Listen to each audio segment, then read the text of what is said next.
Hi everybody, I'm Zilla Blitz and welcome to Wargame Shelf Tour number 5. In this series we take 10 semi-randomly selected wargames off my shelves behind me, talk about how they got into the collection, why I like them, or why I'm looking forward to playing them.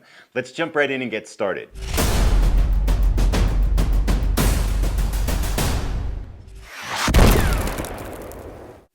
First up, Crusade and Revolution, the Spanish Civil War from 1936 to 1939 from Compass Games. Now, this game was not on my list of games I wanted to pick up as I got back into wargaming. So I'd been away from wargaming for a little bit over 20 years. When I came back in, I wanted to say, okay, I'm going to put aside some money and I'm going to build up a collection of wargames that then over the course of the next few years I'll play. Now, this game was not on that list. Complete spontaneous purchase. It was, I think, December, where a local wargamer was selling some used games, and they had a picture of it in the picture of the games there. And I said, oh, what is this game? And I looked it up.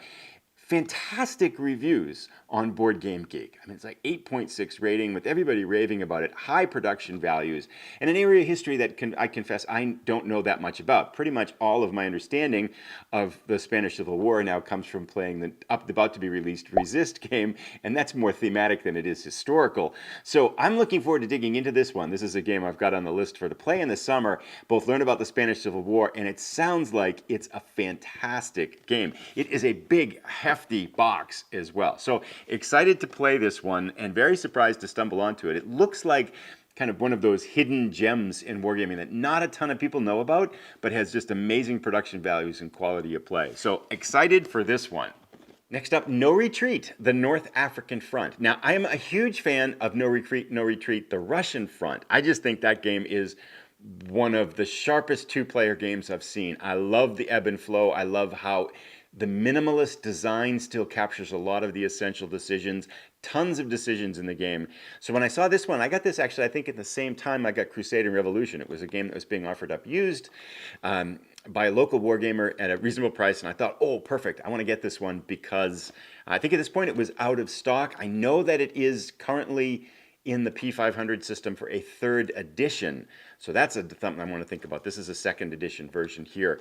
But I'm a big fan of No Retreat, the Russian Front. So when I got this one, I thought, oh, this is going to be a fun one to dig into. Now, I confess also, I think many of you, some of you might relate to this, I've been buying more games than I've been playing. So this one also is a game that has been yet to be played, as will be somewhat of a theme in here. But I will say that I have decided I'm going to kind of do like a play 3 buy 1 rule going forward. So it is time to dig in and to play a lot of these. I mean, I've been playing a lot of games, but I've probably been buying a few more that I've been playing, to be honest. So in the to be played list, looking forward to it. And I've heard, to be totally honest, I've heard that No Retreat, the Russian Front is the shining example in the series and that the others are good, but I'm curious to see if this one lives up to its brother's reputation. Game number 3 on our list today, The Hunters. Now this is one I've played a lot. If you might be familiar with the series on the channel that we play with the whole campaign with the Hunters, I won't spoil it by telling you about its glorious ending.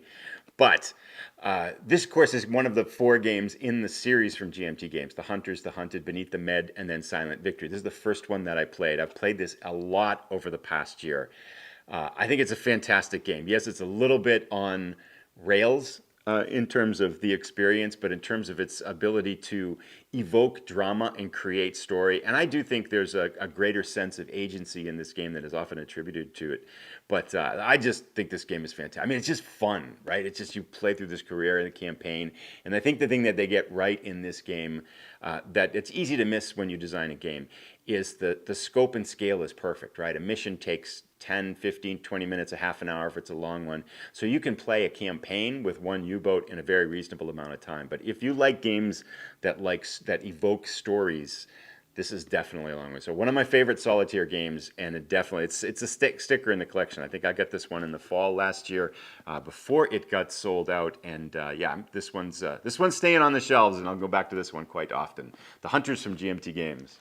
Our next 2 games kind of go together, and it's have a little bit of a story here as to why they got into my shelves. The first up we'll take a look at is the U.S. Civil War from GMT Games. Now, when I started back into wargaming a little over a year ago, I had exactly one wargaming game on my shelves. The old Avalon Hill Gettysburg game that I got from my brother, and it's not, let's be kind and just say it's probably not my favorite game. So I said, I really want to get a couple of games. Ideally, I wanted to get one kind of strategic a larger scale game on the U.S. Civil War, and one that was more tactical. So I said, that's my goal over the course of the next year. And I just got these in recently. When I was looking for kind of the strategic, the larger scale game, the one that a lot of people pointed me to is the U.S. Civil War. And I know there's a couple of other good games at this level, but I said, let's calm down and let's just get one, right? So I settled on this one and I put in a P500 order, and it just came a little while ago. So very excited. This is going to be on my summer list of games to play. The U.S. Civil War strategic game. It's by Mark Simonich. I really like his 19XX series for World War II. So I have very high expectations for this. I'm hoping this is going to be a ton of fun and super excited to get it in the house, because I don't know a ton about the strategic level. I mean, I know a good bit, I guess, about the Civil War, but I've never played it in game form. So I'm very much excited to dig in and to play the U.S. Civil War from GMT Games. Now, the other part that goes with that is, what tactical game did I play? What did I get? The one that I settled on is probably going to block my head because it's so high. And this one, like the U.S. Civil War, it just came in a little while ago. A Most Fearful, I better hold this down, right? A Most Fearful Sacrifice from Flying Pig Games. Now this is, it's a huge game that covers, there's a bunch of scenarios. It just came in like about 2 weeks ago. I did it on Kickstarter, a delayed Kickstarter, and it just came in a couple weeks ago with all the little Kickstarter goodies like a mouse pad and stuff like that, which is the first time I've done that. That was kind of fun. Massive game covering all 3 days of the battle. Tons of troops, great rules. The maps are absolutely gorgeous in this game. So I am looking forward as well.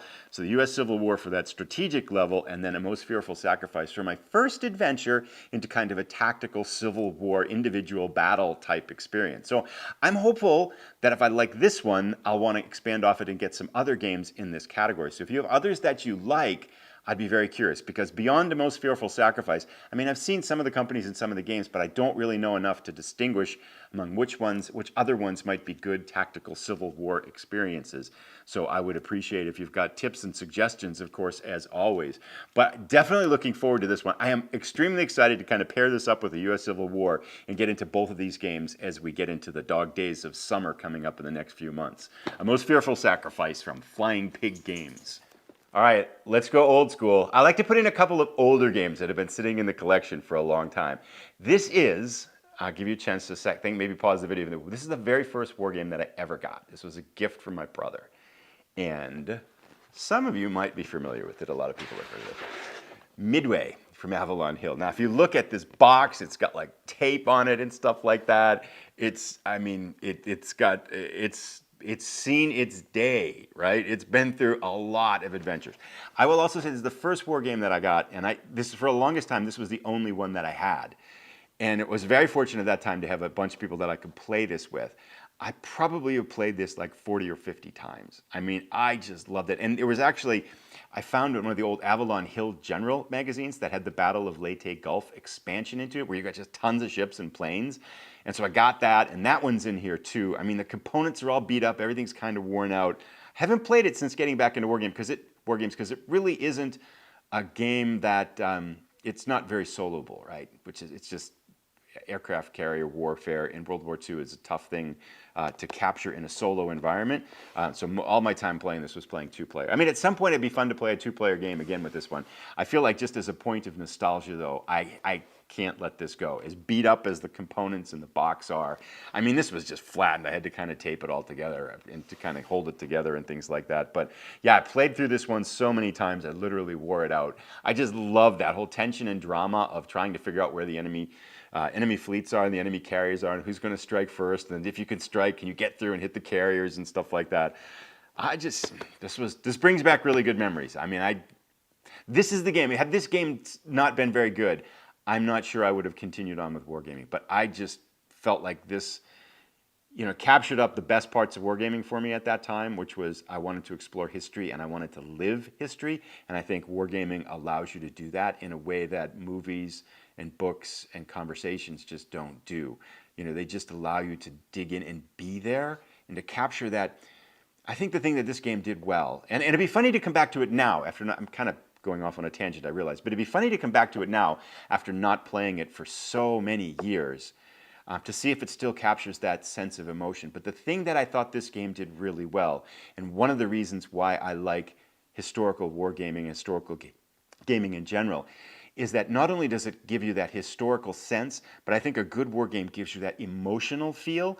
And when you played this game and you're playing against someone and you can't find their carriers and you know they're going to strike you, and it's that whole, carrier warfare, World War II, who hits first, right? You're both throwing punches and haymakers, and you've got literally at many times not the greatest defense for these attacks, especially in the Battle of Midway. Who hits first is probably going to win.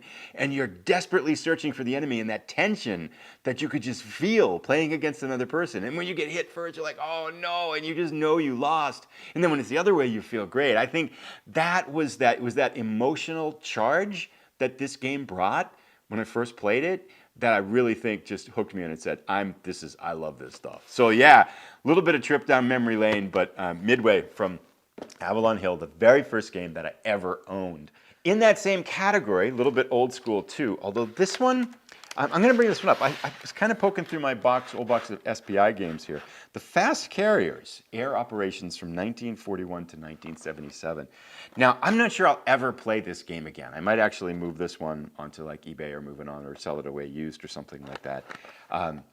Yeah, I remember playing this a couple times with friends, but it was, the SPI uses that complexity scale. Whoops, I'm making a lot of noise. Uses that complexity scale. And this was, I think, an 8.0 on their complexity scale. And I remember it being a game that I played it with one other friend.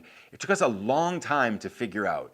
And then we played a couple times and really liked it. But then I think it was like something ended. We didn't get a chance to play for 3 months, and we'd come back to it. We'd forgotten a lot about it.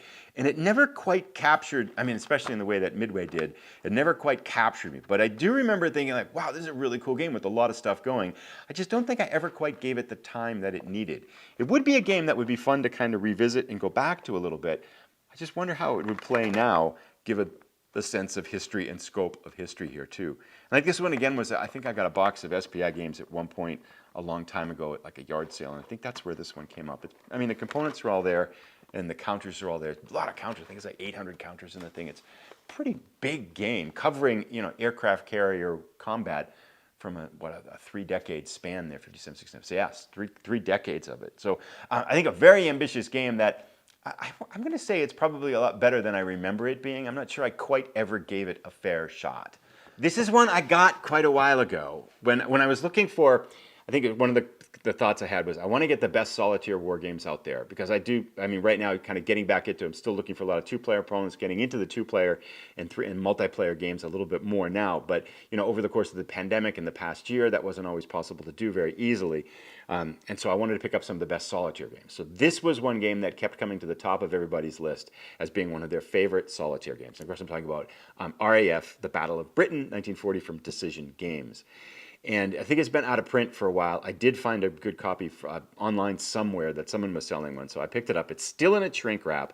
I had wanted to get to this one right away, but I watched a couple of people playing videos of it on their channels, and I wanted to make a video. I wanted to make a video of it too. And as I watched them play the game, I realized that it's going to be a hard game for me to film at that point in time to create a video of. So I decided to put it off to the side until I'd made some videos on other games. Now I think now I could probably come back after having made a number of series and a lot more kind of tabletop board gaming videos. I think I could go back now and take this on and perhaps do a better job at it. So I'm kind of thinking this one might be a good one to bring to the channel in the summer. At the very least, I want to get it out of its shrink wrap, do the unboxing, because I do have a house rule, is that I don't take the shrink wrap off until I do an unboxing video. Until I start kind of digging into the game a little bit too. So I'm hopeful that I'm at least going to get this one to the table and play through it a couple times. I understand it is an extraordinary solitaire experience. Of course, you play the role. You can play either the German role or the British role in the Battle of Britain. In that same category now of kind of solitaire air combat games, the second series, the first real series I made on the channel about a little bit less than a year ago now, was Sherman Leader from DVG Games. And now I really like the story that the Leader series evokes, and I love the sense of narrative that those games can build up. So I was looking for kind of, okay, what other games in this now rather large series, right, are ones that would be worth looking at. And this is one that Tom Chick on Quarter to Three Games Quarter to Three Forms recommended as his favorite Leader game. He has quite a few things to say about the Leader series on the whole, but he did say this is the one that he feels is the shining pinnacle of the system. Now, I don't think he's played them all, so there's a little bit of a caveat there. So I trust his opinion, and I recognize his expertise in this subject. And so I said, at some point, I want to see if I can pick up the Hornet Leader game. And I saw it online at a reasonable price a little while ago. And I said, okay, I'm going to jump in and get it. So this is a game that, like a U.S. Civil War and like a Most Fearful Sacrifice, has just recently arrived. I think this one might be the next Leader game that I'd like to do on the channel. I've yet to dig into it, so it's kind of still in a shrink wrap because I haven't done the unboxing and things like that.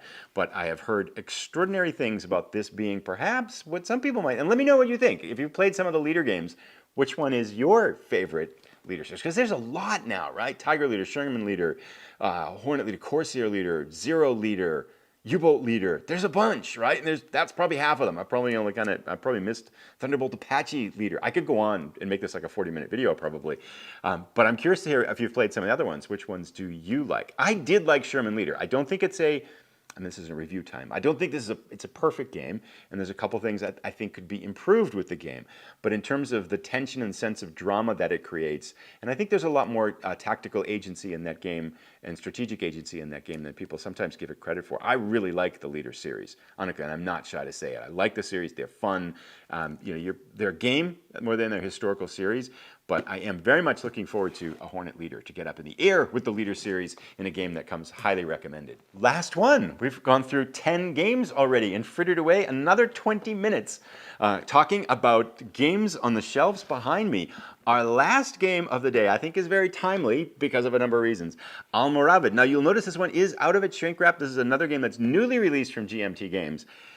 One of my goals for 2022 that I set in the beginning of the year was to dig into the Levy and Campaign series, which looks like it could be the next coin series in GMT's one of GMT's series. I mean, just a lot of people really excited about it. If you go to the Discord server, there is a ton of activity. I think there's like 712 games being designed for the Levy and Campaign series, judged by the activity on the Discord server. There's a lot of games in this series coming out. This connects, I think, to my digital love for Crusader Kings 3 and the Crusader Kings series. I love this period in history in terms of, it's a what's the right way to say it? It's a series. It's an era of wargaming that historically I don't know too much about, but from a kind of the sense of the way these games play out, where you're levying troops and building up your resources and then going on these campaigns and kind of trying to hold your crusaders and your vassals and your lords together and to stick them together to accomplish some goals and going back and forth and the medieval nature of the combat and stuff like that. I think this is a really fun series. And this one in particular hits the Crusader Kings vibe, because if you've played a lot of Crusader Kings 2, that's kind of where the tutorial starts, is this time period and this age and this part of the Iberian Peninsula. So I got this one a couple weeks ago. I'm also very much looking forward to, this one's a game to learn for this weekend, to kind of get the unboxing video going and to start to play these, because next weekend, a weekend from now, is the Levy and Campaign Festival with the San Diego Historical Games Conference. So I'm going to attend that online conference and hopefully get a chance to play this one within the next week or so. At least see it be played and to learn this one and to start digging in. I think these would be very fun to bring to the channel as well. They're solitaire friendly, even though they are two-player games. Great two-player games, great solitaire experience as well. So very excited to dig into this one, and very excited to start that process of leaning in and kind of exploring the Levy and Campaign series together with this and with Nevsky, of course, the two games that are out in the series right now. It brings us to the end. We've chatted away about 10 various random games on the shelves behind me. Let me know, do you have any of these? Which ones do you like? Are there ones here that you aren't that much a fan of? I'd be curious to hear your impressions and opinions and things like that. If you see games behind me on the shelves and want to hear them come to the series coming forward, let me know. Also, I'd be curious of these 10 games in here, which ones would you be most interested in seeing a video series on? Because we're getting in the waning days of the By Stealth and Sea series, which is on the channel here. And so I think the next thing is, what's next? And I have a few ideas, but I'd be curious to hear what people think would be a good game to bring to the table for another video series coming up. Thanks so much for watching. If you've enjoyed this, you might also enjoy our upcoming War Games series. Here's episode number 2 for that, where we talk about war games that are coming out in the near future. It's a couple months old now, so some of these might be out, but still a lot of them have yet to see the light of day. Thanks for watching, everybody. Have a great weekend.